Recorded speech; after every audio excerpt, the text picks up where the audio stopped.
morning everyone, and welcome back to the Western Centurion channel. I just want to give you a quick update to let you all know what I've been up to and pretty much why I haven't been uploading any videos for, got to be about a good 2 weeks, hasn't it? All by that one video I put up a few days ago of the window being put into place. I'll go into a bit more detail on that later and explain to you how that crack happened. I originally thought it was something that I did, but I now found out that it's because there was a part missing. So yeah, I'll explain that to you in a bit more detail. But first of all, I can't actually call this a layout update, can I? Because it isn't a layout, it's more of a project on the garage now in preparation for the layout. So what I've decided to do, what I just call this a garage preparation for a model railway layout.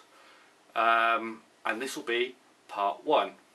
Alright, pretty much thank you to OO Rail, because he was dead right in saying that it's looking like a DIY project, and he's so right, it is. So hence why I'll call it the garage preparation. Okay. So what I've decided to do is to do the garage in 4 phases.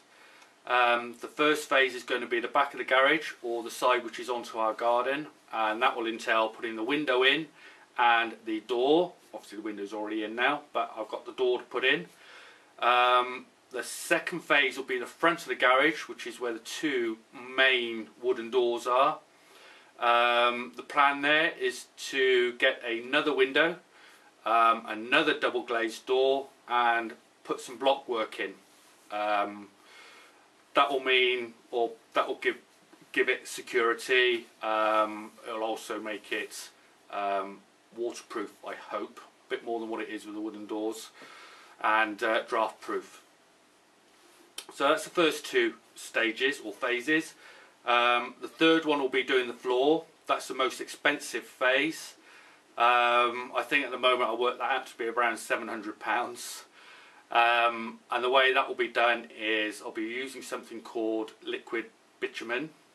Obviously it's used for roofing, but it's really good, tough stuff. So once I've got the lower section of the walls in here prepared and the floor prepared, that's what I'll be using to paint it with. That'll give a good seal and stop any moisture coming in through the walls, which I showed you before down in the corners. Then I'll put a vapour barrier down. That's pretty much just a thick sheet of plastic, all in one piece. Then I've got to put some joists in. They will be held in place with joist hangers, because those I have to actually fit above the damp course. Now I don't want the joists above the damp course because I won't have much headroom in here. So I've got to keep those as low as possible, but I need to secure the joist hangers above the damp course, otherwise I'll just make some holes and that's where the water will come through. Then I'll be putting in insulation panels between the joists. Oh yeah, I've got to, before I put the insulation panels in, I've got to put some, now what do you call them? Well, it's pretty much like a joist hanger cut up and put in the opposite direction, or braces, that's it. Put some braces in to keep the joist hangers apart, and just to make them more sturdy and to stop them warping. Then I'll put the insulation panels in, and once they're in, I'll then put the plywood on top, 18mm plywood. On top of that, I will paint it with a silicone paint. I had thought, obviously I can't use carpet, a bit impractical in this garage. Certainly not going to use tiles. I had thought about lino, but then lino can tear easily, or if I drop something on it you put holes in it. So no, not interested in that. But the silicone paint's brilliant. Engineering firms use it on factory floors. It's pretty much everything proof. So I just feel that'd be perfect. Plus you can get it in lots of different colours, so maybe I'll do it in 2 colour schemes or something. So that's the floor. The 4th and final phase will be doing the walls and the roof. It's pretty pretty much is basic actually. That will just be some battening put up on the walling, installation panels put in, and then maybe some 12mm plywood on the outside. I had toyed with the idea with going plasterboard, but I don't like the idea of anything I want to put on the walls. I've got to use raw plugs. So if I put 12mm ply up, I can screw things straight into the plywood. A lot easier, and I think in the long run will be a lot better. So yeah, that's pretty much the plan for the garage. I hope you're all going to stay and continue with me and follow me through it as I do it myself. Never done anything like this before, so it's all new and I'll be learning on the way. I hope you enjoyed the video I put up about me putting the window in. I certainly enjoyed making it. And yeah, I know that was a female scream at the end, but believe me, in this garage, it was all my scream. I could not believe what happened, and it's right at the very end. So I was really gutted about that. So I'll take you on a quick tour around the garage and explain a bit more, but as I say, I just want this to be a brief video. But a couple more shout outs. One of them is to George of the Shade Tree Fix It Man. Thank you very much, George. You've helped me no end on what to do with the garage floor. About the joists, the size of the joists, about the plywood and the vapour barrier and everything. I really appreciate that, mate. It's been fantastic, and it's your ideas is what I'm going to go with. And finally, there is John of Model Railer. Now, John, get cracking with your intro video for the community weathering project. I know a lot of your fans out there screaming out for you to do it, so do it now, alright? And get that off the ground. It's going to be brilliant. I wish I had time to join you, but at the moment I haven't. I got, as you see, I've got way too much on my hands. But later on in the year, hopefully I will. I'll have a loco and a little bit of rolling stock, which I'll have a go at weathering, and I'll add that to your weathering community. Okay, so I shall now grab the camera. I'll take you around and give you a quick tour and of some of the new purchases that I have for the garage. Okay, back in a mo. Hi everyone, and welcome back, and let's get started, shall we? Right, first off, here's the window, which you would have seen in my video that I put up about, well, detailing how it went in. Which again, I hope you all enjoyed that. Music was great, wasn't it? But anyway, here we go. So, the crack. Now, how did that happen? I've had a few comments left asking how it happened, and the simple thing to say is that it happened at the very end. The beading, which is this stuff here, was the last to go in. So I put the top in first, but the way it was done, I then had to put the right hand piece of beading in, then the bottom beading, and then the last piece, the left piece of beading went in. And when that got to the very top, the last little bit of pressure to push it in, and crack. I actually managed to watch it appear all the way down to the bottom. Yeah, and that's when I screamed. Very, very end of it, that happened. Now, as I said, I thought it was me that actually caused it. But then after speaking to a friend at work who does a lot of building work himself, he sort of mentioned about a seal, a rubber seal, being in there. And I said, no, there wasn't a rubber seal. The only seals I know of are on the beading, which is that black strip along there. He says, no, there should be another rubber seal, which is all in one piece, and you put it in separately. And I thought, well, no, I didn't have that with the window when I went to pick it up, which I bought this off eBay for £80. And it was an elderly gentleman, and when I arrived, obviously picked the window up. He gave me all the beading and the seal to go with it, and that was it. And I can't remember seeing anything else in his shed that looked along the lines of a seal. So I got a feeling the builders who took it out for him obviously didn't leave the rubber seal with the window. So yeah, that's what's caused the problem. But then the other thing that was a bit strange is the fact that the window's gone in from the inside.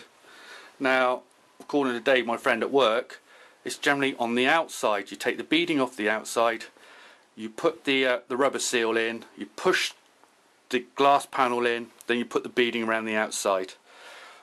Pretty much simple by all accounts, but that's not how this has happened. The beading's on the inside that's been taken out, the glass goes on the inside, and the way the beading's been cut, you can see here, I hope you can see that, the right hand beading actually sits underneath the top bead. But then when you get to the bottom, the right hand bead sits on top the bottom beading, and it's like that all the way around, so it doesn't make sense, and I'll show you why in a minute. Okay, well, actually I'll show you why now. Because my other purchase was a door, again off eBay, and with the door came the window. I hadn't realised at the time of bidding for the door, but it was up on eBay for £40 start bid, but buy now for £65. Fabulous, because they generally go for, I've been watching them go for around £140, £150, so I snapped it up. And it wasn't until after I bought it that I realised the window came with it. So anyway, let me show you here. If I show you on the door, have a look, the top beading goes inside on the right, and on the left it goes inside. So the top beading goes in first. And if we look down the bottom beading goes underneath the right hand beading, and on the left hand side it goes underneath the left beading. So the second bead, the bottom beading goes on second, then you put the right beading on third and the left beading on fourth, and hey presto, sits in there nicely. And if I show you the beading from this window, you can see, say this is top beading, it's cut straight and cut straight. Same as the bottom beading, it's cut straight on either end. But then the beading that goes on the sides is cut at an angle. And that's the same for both of them. Whereas the beading on the window, I can get you back up there, at the top there it's cut straight, at the bottom it's cut at an angle, which made it so much difficult to work out which way to go in, because each beading had to go back in the way that it came out, from position it came out. So that took me a good 20 minutes to try and figure out which way it came out. So yeah, if ever you're buying a double glazed window with a panel out, check for the rubber seal. And here we go, this is a rubber seal from the new window. Alright, so this, for me, when I come to fit it, will have to fit in here, and obviously all the way around the frame. And then you put the glass panel in, like so, and then you put the beading up around the sides. So yeah, have a really good look at the window and the panelling, and make sure that rubber seals with it, because I'm going to have to go and try and find one now. I've seen them on the internet, but they sell them about 20 metres and I don't need that. So I'll pop into a local double glazing business or company and see if they've got any spare which I can buy. I think I need about 3 metres. I haven't measured it yet, but I will before I go. So yeah, the door. Now, obviously I originally bought that.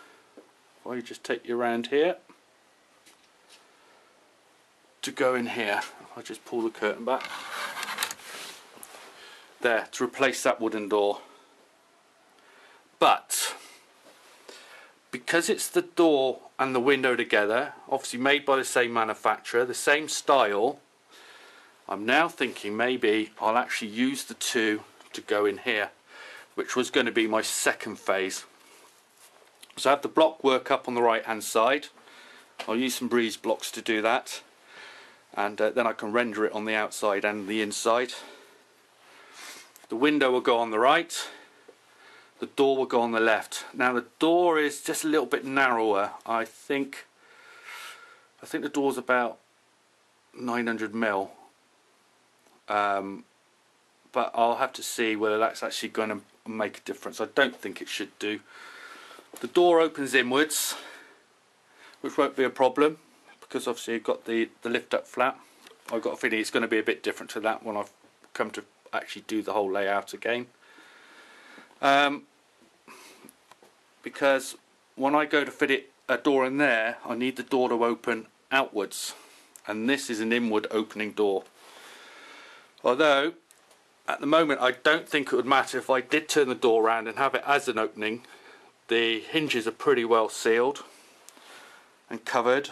To take the hinge off, you'd have to lift the door up, and when the door's in place and locked, you can't do that. So for security purposes, absolutely fine. Plus it's in the facing into the back garden, so less likely to have anyone wanting to tamper with it. So yeah, I've got to make my mind up where I'm going to put that door. I'm quite excited about actually putting it in there, then I can get that section done. So that might actually be completed before I completed phase 1. But that's the fun of doing all this yourself, isn't it? Then obviously I'll get the floor done. Bit of a mess in here in the garage. I'm going to have a good sort out before I start anything else and throw away a lot of stuff that I don't need. And then it'll be the roof. Now John, Rail, you did ask about the height. Well, let's see. I think that is just over 7 feet up to there. And then obviously we've got the joists here. I'm not sure what they're. Maybe they're 7 feet. Maybe up to here is 8 feet, and that's about 7 feet. But obviously when I put the insulation in, that will go into these gaps, and the plywood will be fitted or secured to these joists, and then it's going to bring the ceiling down quite a bit. Plus with the floor, it's going to be at least another 100, maybe 150 mil up. So yeah, there's not going to be much headroom. So lighting, I might have to do away with the strip lights and put sunken lighting into the roof. I had a look at ideas on that and coming up with some good plans actually, but I won't disclose those just yet. So anyway, thank you very much for joining me. I hope you've enjoyed the video, and obviously if you like, hit the like button, and for members that haven't already subscribed to my channel, if you want to continue this journey with me, then please subscribe, and I'll have another update for you soon. Okay? Oh yeah, one other thing. When that window cracked, I was a bit miserable afterwards, so I need a little bit cheering up, and had a look on eHatton's, and my wife lent me some money to buy something. I will do a review of that very soon and get that uploaded as well, so look forward to that. Okay, so you all take care, and I'll see you soon. Bye bye.